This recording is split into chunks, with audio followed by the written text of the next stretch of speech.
श्रीयुक्त सुरेश पुजारी महोदय, माननीय राजस्व विपर्जन परिचालना विभाग मंत्री, ओडिशा सरकार पुरी नदी कूल को जलतर्पण कार्यक्रम में भाग नेबाई आगे जाऊँगी। सहित अच्छा मान्यवर विद्यालय गणशिक्षा मंत्री श्रीयुक्त नित्यानंद मुंड महोदय।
स्मृति दिवस परिप्रेक्षी में आज उपस्थित समस्त शहीद परिवार गायक मान को अभिनंदन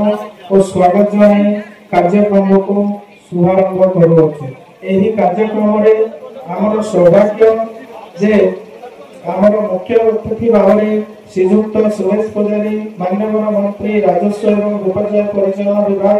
ओडिशा सरकार उपस्थित अच्छा। 19 जन शहीद होती किंतु जीवित संग्राम लेखनी और आत्मलिपि एक वृद्ध गांधीवादी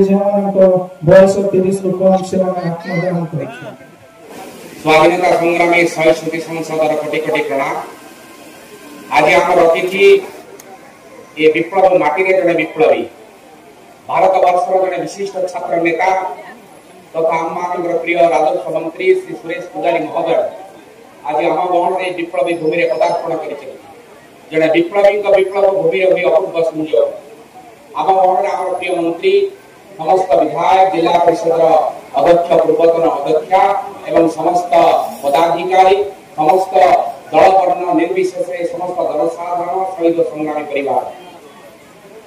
ये रक्त तीर्थ मु गोटे लाइन रे मोर भाषण शेष करी जेबे लक्ष्य सड़क ग्राम को नहीं पवित्र जगन्नाथ मंदिर जेपरी लक्ष्य लिंग को नहीं प्रभु लिंगराज क्षेत्र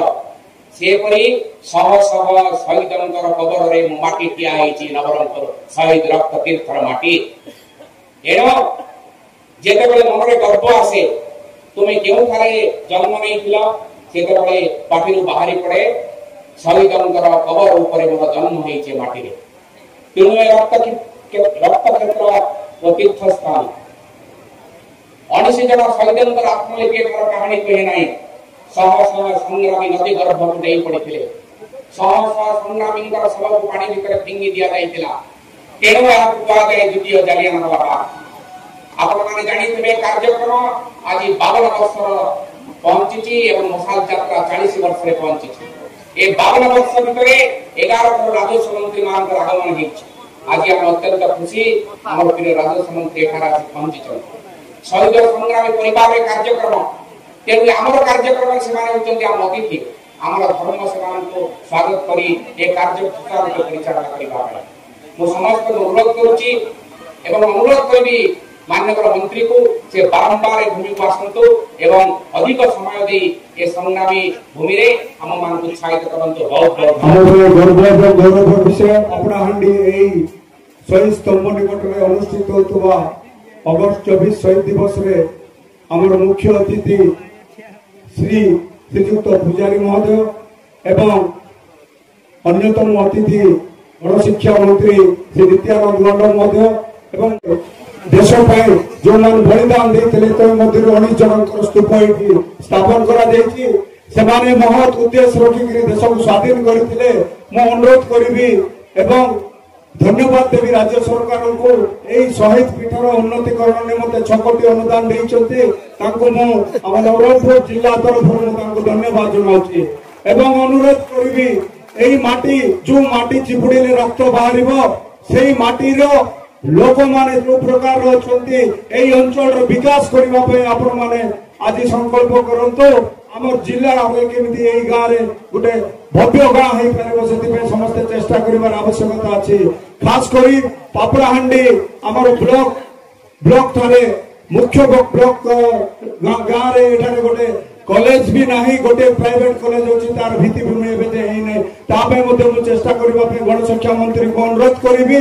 एवं मंत्री को भी अनुरोध करी पापड़ाहांडी को शीघ्र गोटे एनएसी कले लोकों पाखे सुविधा पहुंची पार बलिदान माटी त्यागर माटी शहीद माटी ए मीनार शिक्षा दिए समाजवाद प्रतिष्ठा जो महामनीषी माने देश लड़ी ग्राम स्वराज हो ग्राम लोकों कथा बुझी किंतु वर्तमान सुधा स्वाधीनता 75 वर्ष पर कौन कथा स्वाधीनता संग्राम कथा बुझागला आम वर्तमान आम मुख्यमंत्री नवरंगपुर आसी स्वाधीनता संग्राम दायित्व तरफ आम दाबीपत्र प्रदान करूँ आम बारंबार दाबी करुँ नवरंगपुर जिला शहीद ही सबकि त्याग कले किंतु समाज कौन मौलिक अधिकार मिल पारा नहीं समाजवाद प्रतिष्ठा ग्राम स्वराज प्रतिष्ठा एवं जहाँ मान स्वाधीनता है पार्लियामेंट है राष्ट्रपति भवन है जिलापाल भवन है किंतु आम रही कौन घर के मिल पारा नहीं आयुष्मान योजना मिल पारा नहीं कौन गोटे कार्ड हेल्थ कार्ड नहीं आपण देखुवे प्रत्येक प्रत्येक लोक सरकार सुविधा दे माटी को दे शिक्षा दे जहाँ तिरंगा पताका उड़ूची परिवार को आप छाड़ी निश्चित भाव में आउ गोटे जेल नवरंगपुर अच्छी ब्रिटिश जेल से प्राय 100 संग्रामी रही 7 जन भी शहीद होती तुरी नदी 19 जन बलिदान शहीद होती तेणुक आज मुझे कहीदेवाई चाहे केवल स्वाधीनता संग्रामी केवल कथा भावती ना जिते दरकार पड़े संग्राम माटी में सदा सर्वदा समय आसते जो दिन यही अंचल शह शह लोक यही तुरी नदी में इंग्रेज सरकार को प्रतिवाद करने सशक्त शक्तिशाली इंग्रेज सिपाही पाखरे छाती पाती थे यही जो तुरी नदी में 19 जन शहीद होते किंतु अनेक लोक भासी जाते से दिन पूर्ण गर्भा तुरी नदी में जाती हिसाब आज मिले तो बंधुगण तांकरी बड़ी समग्र भारत वर्ष में अनेक वीर शहीद अनेक महापुरुष मान बलिदान अनेक उत्सर्गर फल होची एक अखंड भारत वर्ष जहाँकि आम मान चलते आम यही देशर जन जन सुयोग्य सन्तान आम से मानकर स्वप्न से मानकर जो जो स्वप्न थिला से माने जहाँ पावे निस्वार्थपर भाव में जीवन को बलि देते चली जाते से कार्य को आम मैंने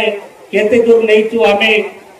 आम जो जगार आम अच्छु जो जगार अच्छु जो स्थान अच्छु आम